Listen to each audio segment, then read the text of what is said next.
Welcome back if you're new to my channel of an everyday life of an Aspie. If you're new to my channel, I'm Aspie. I'm all about creating mental health and awareness. This is sharing my stories of Asperger's syndrome and the like to take you all on a journey of what it's like for me in an everyday situations and whatever it may be, as well as tips and advice along the way, as well as motivation videos.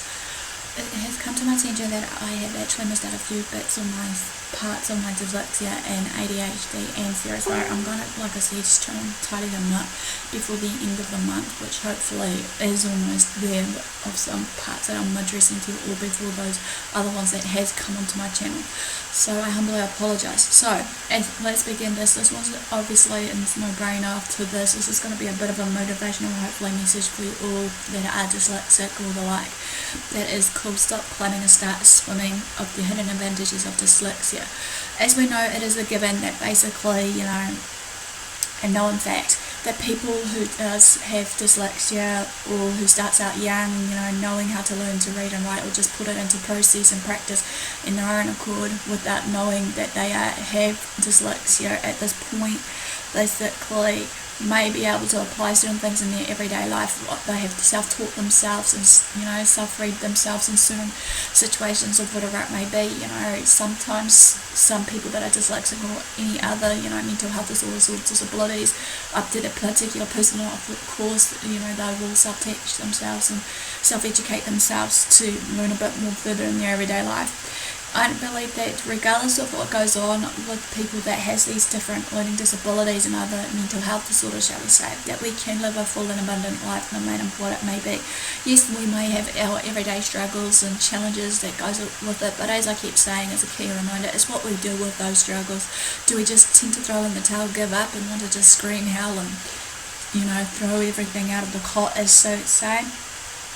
But to bear in mind though, those who usually struggles and fails in tests, be it dyslexic or otherwise, that hasn't been clinically diagnosed or they have been diagnosed with dyslexia. Some may fail in tests and exams, some may even decide to drop out of school or even just leave work and just call it quits with work, or even if the employers find it really hard to just get on with the person, they might end up giving them the flick with no apparent reason. Basically, even though I know for a fact that in the given to today that many young children especially more fall behind or even fall in the cracks when they haven't been actually clinically diagnosed, or they have been diagnosed, and that sometimes with those the other ones that tend to drop out and maybe with their lives, I'm not saying all people with dyslexia and other learning disabilities might take the wrong path by basically maybe making the wrong choices of being in the wrong crowd. They end up in prison, they end up doing the deeds of doing drugs or the like as such.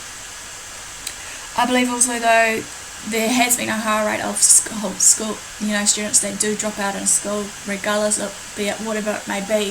Some could be the failing education system, some could be, as mentioned, that basically that the students has been undiagnosed or been diagnosed with dyslexia, but there's not many accommodation means that has been met in that structure. I feel that also, despite it all, that sometimes of the other reasons behind it, it might be the time that has been spent on a particular subject. The student may be not paying attention, they probably just think it's way over their head. Sometimes I feel also that maybe the amount of time that is spent on a particular subject can be a bit really stressful and overwhelming for a student with dyslexia or any other learning disabilities here, I've learned.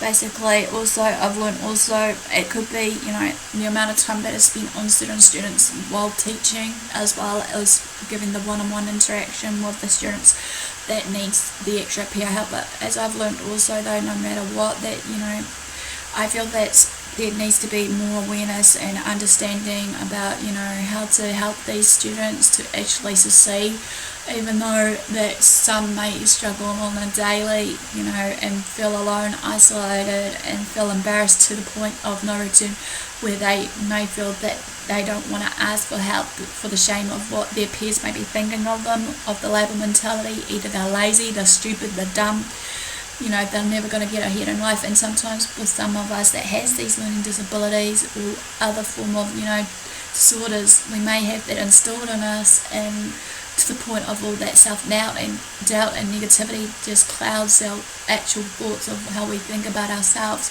Even if we are trying to focus on the positives, regardless, it can be really, really hard.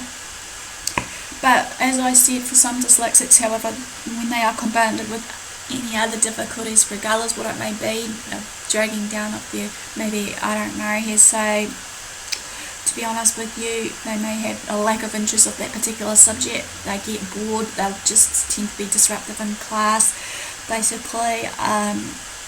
Maybe they are having difficulty paying attention in class. Maybe there are some practical tasks that, they're having difficulties with, as well as the, written down stuff, because you've got to remember, every person with a learning disorder or disability has their strengths of certain things that they can do, be it tactile, be it, from memory, and produce things out through their hands, or they could have other bits and pieces. That's where they come into the careers of architecture, science, the arts, also maybe science, as well as some other things, maybe a business leader, entrepreneur, and all the likes, basically, of what they can become in the later life if they choose to that path themselves.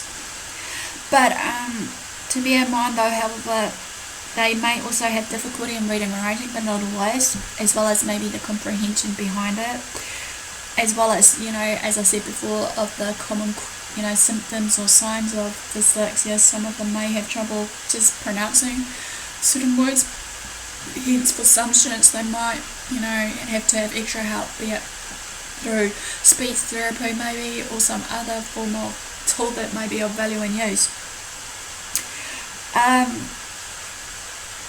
Okay, I believe for dyslexics, it's sure as hell is a challenge for them as anyone else that's maybe having their own personal struggles, regardless what it may be.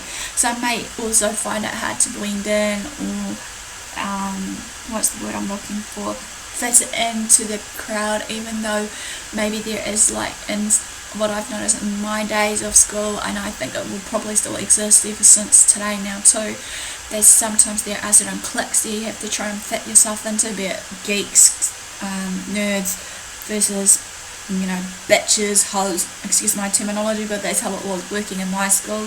Some of it maybe, other parts could be that they're brainiacs versus, other bits. So I humbly apologise for that terminology, but that's how it worked for my school when I used to be there, about fitting and blending in. You need to be in a niche or a kind of clique to blend in and fit in, and actually, feel that you are actually accepted by your peers. But then again, sometimes some of your peers that is in that so-called cliche or what have you, that they'll probably tend to leave you behind, or they'll tend to just give you a hard time regardless if you can't, show them what you're, good for. I know for a fact also, when it came down to me, when I found out about myself, I did find it hard to try and blend in and fit into some crowds, and I now know in my whole being, I don't need to. I know there is a reason why I'm different. I know there's a reason why I have to stand out from the rest. I know that sometimes many people may fear of change, or may just fear of me, I don't know, of being different for the fact of the way my brain is wired to their wired brains, because obviously this dyslexia and autism, how of their wiring of their brain is totally different. But more on that piece hopefully later, of hopefully the dyslexics true gifts, true gifts of a dyslexic. I'll share more of the neuroanatomy about it.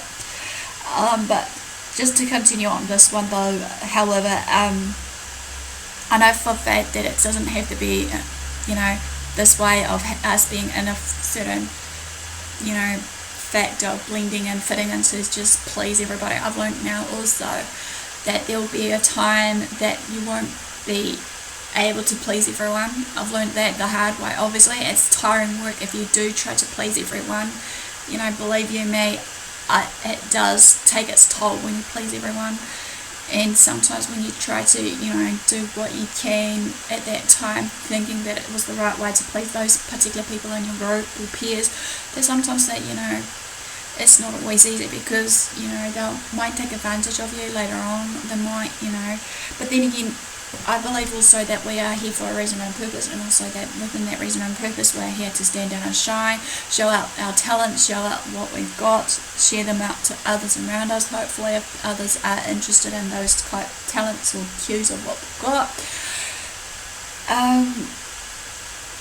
But I also know it's a proven fact and a given that being dyslexic or any other form of learning disability or disorders we have, it does have its advantages, and usually many times we overlook the disadvantages more over the advantages of what we can do, of the abilities what we can do.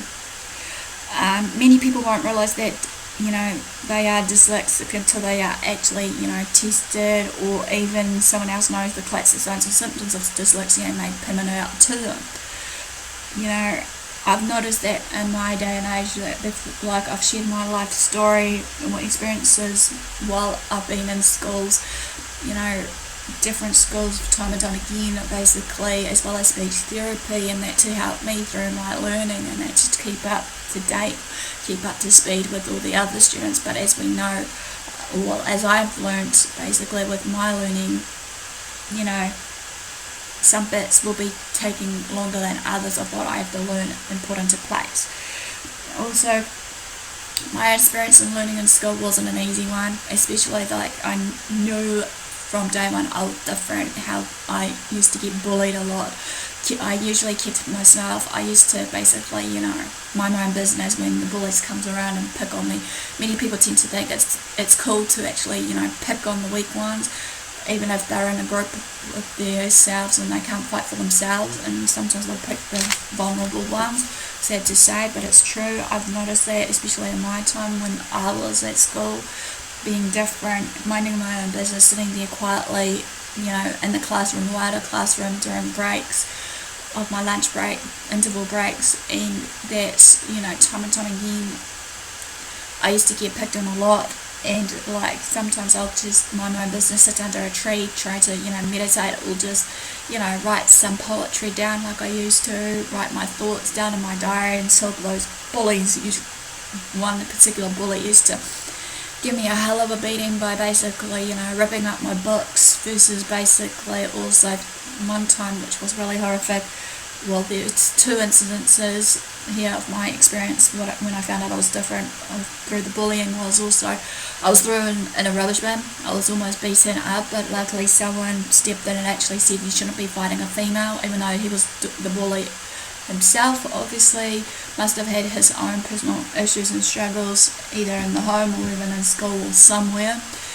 But I'm not going to show any grudge on that, because as we know, past is past. And another incident though for my bullying though, which was kind of hurtful, was back in the days in high school. Also was a group of girls used to give me a hard time, especially during physical education.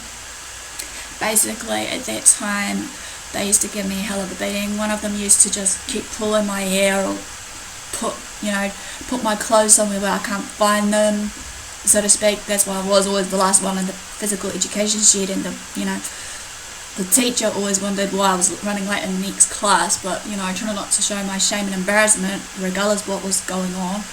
As well as another incident of that was during that time when they did that, they also dunked my head in the toilet, flushed my head in the toilet.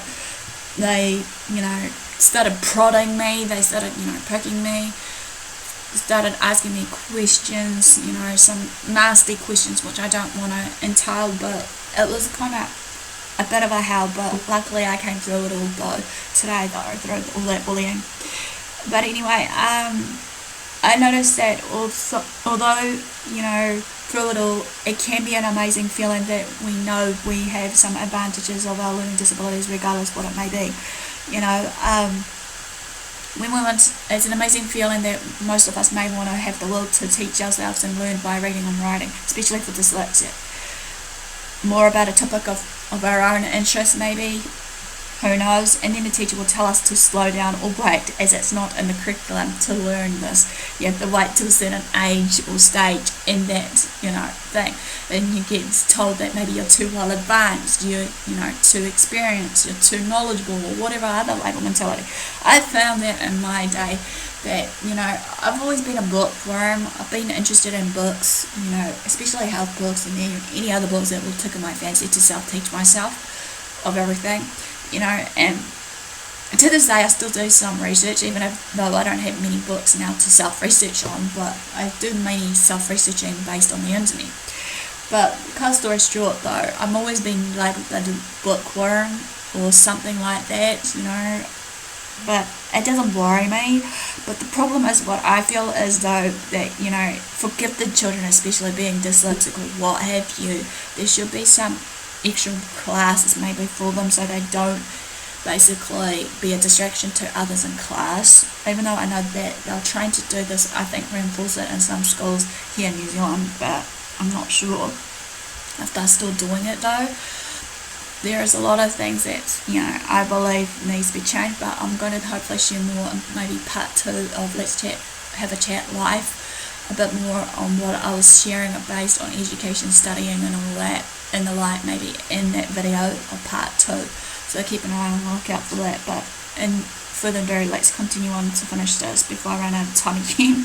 Despite sometimes many of us, we get so eager to learn, we get so excited, and we want to know more. We are hungry for more information. We are hungry for more to know what's going to happen, and some of the books that maybe we're interested in, even if it's just some sort of, history versus, for me, science realm. I do. Many dyslexics, however, as I said before, are unfortunate, won't be able to show what they can do at school, at work, or wherever, until they just maybe drop out of school and give up again, throwing in the towel. As I said before, also illustrated earlier, that their brain, the way it works, basically give them certain skills and abilities. Sometimes that will help give the dyslexic, but then in the giving of that, it can do more harm than good, obviously, especially like what I've learned too with my little brain being modeled, with the one with Asperger's syndrome. Okay, for example, to try and clearly illustrate what I'm trying to elaborate here is, take a square peg and put it in a, circular hole of a block or whatever. Question yourself, does it fit? Okay, maybe it does fit, but not too much. You may be able to make it fit perfectly, or shall we say not perfectly, but imagine the damage that is done in the process. So that is the meaning of the wiring of the brain and how you're helping the dyslexics. You might be holding them back for a reason beyond your control or their control, but it's not their fault if they're falling behind the cracks or they're falling behind and they're actually having real low grades and stuff. Like I said before, we need to know the causes and triggers, signs and symptoms of everything that goes on around us. Even though, like I said before, dyslexia is seen as a difference in the brain structure, just a handful of different things that will cause some problems maybe in school, like I said before, be it that they are disruptive in class, they're not paying attention and all that. But bear in mind this though, however, and remember that not all of these defects that they have, basically, now you guys may think or claim about, actually are total trade-offs or rip-offs, Dyslexic brain, however, may give up some errors in their little brain structure, okay, but then again, how would I say it? But then in some areas, regardless of that, they will excel in other areas. Another classic example, tying up your shoes with their shoelaces. Okay, procedural learning they may need, and a way of learning step by step, little given tasks, be it like also some of them may be tactile, some of them may be visual learners, so therefore little bits at a time for them so that they can absorb the information that is given, and then maybe they can show you what they've learnt from what you've taught them, basically. Anyway, dyslexics find it hard to do a task repeatedly, however, yet they will find the answers and innovations in the process of what they're doing in that given task maybe that you've given them. And they may find a better way of doing the task that they were supposed to do, and they may end up being proper problem solvers and stuff, and that's what scares most, that they may see outside the box than others. Another difference is the cortex inside the dyslexic brain. The neurons in the brain are more widely spread out, and finding out that the neurotransmitters that sends messages to the different parts of the brain are more difficult and complex. They may see things in a bigger picture than us. Part of the challenge is no two dyslexics are the same, though, however, just bear in mind, like anything, like I said before about autistics, no two autistics are the same either. So that goes for the dyslexic side of things, theory. Not just that the everyday challenges are different, but the strengths are very different also, basically, of what they have. Like I said before, some may become architects, some may do something based on the arts, be it, painting, drawing, and the like. Yeah. But then it's up to us to know what they are and how we can develop them and actually shape them into a better, brighter future for us, and share those talents or whatever it may be. It's also equally up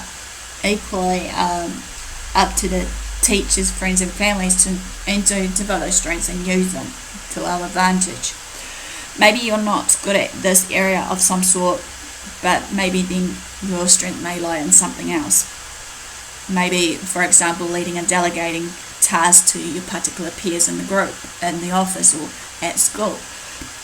But then people can succeed with their dyslexia, however, like many others, pretty much, basically. Bear that in mind. Obviously, it goes for any person can succeed if they put their mind to it, to put it nicely. As I keep saying, take the out of the word disability, and you've got the word ability. You've got the ability to change things. You've got the ability to do things, regardless what it may be. Okay, there are a few famous people, examples that I've learnt, basically, that has dyslexia. The examples are, your Antonio Banderas from your storyline of, what's it called?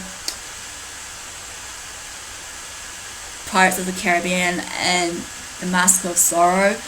He's one. Another one is, I noticed that the character that Johnny Depp played on that movie, also the way he worded something, I'm trying to remember it now. I'm trying to remember the quote, but I can't remember it on the top of the head. But basically, I suspect that maybe Johnny Depp in reality has got dyslexia as well.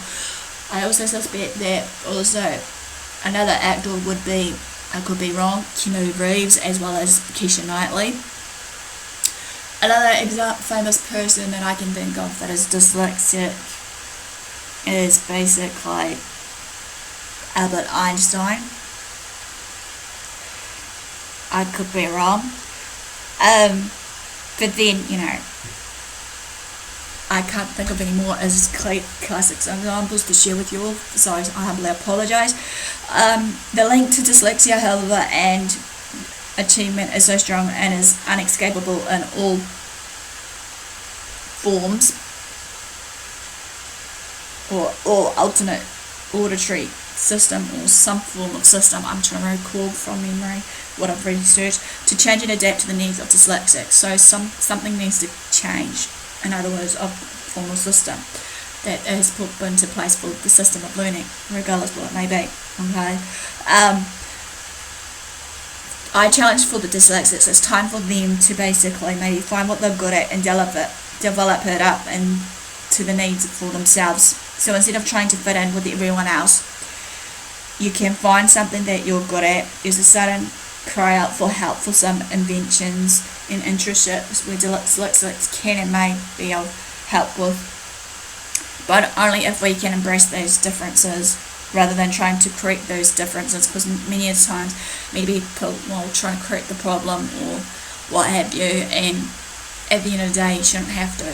It's all about just finding out what we do for ourselves and our differences and stick with it. Anyway, to end this though, after challenging you lot, is a quote, hopefully, as to tie it all up, is everybody's a genius, but if we judge a fish by its ability to climb a tree, it will spend forever its entire life by living by itself, thinking that it's stupid. So maybe for dyslexia, it's to leave the tree climbing for somebody else and get on with the important business of swimming and actually finding what they can be capable of doing. Well, that ends basically the hidden advantages of being dyslexic, or as I'm hoping to call it, stop climbing and start swimming for the dyslexic series.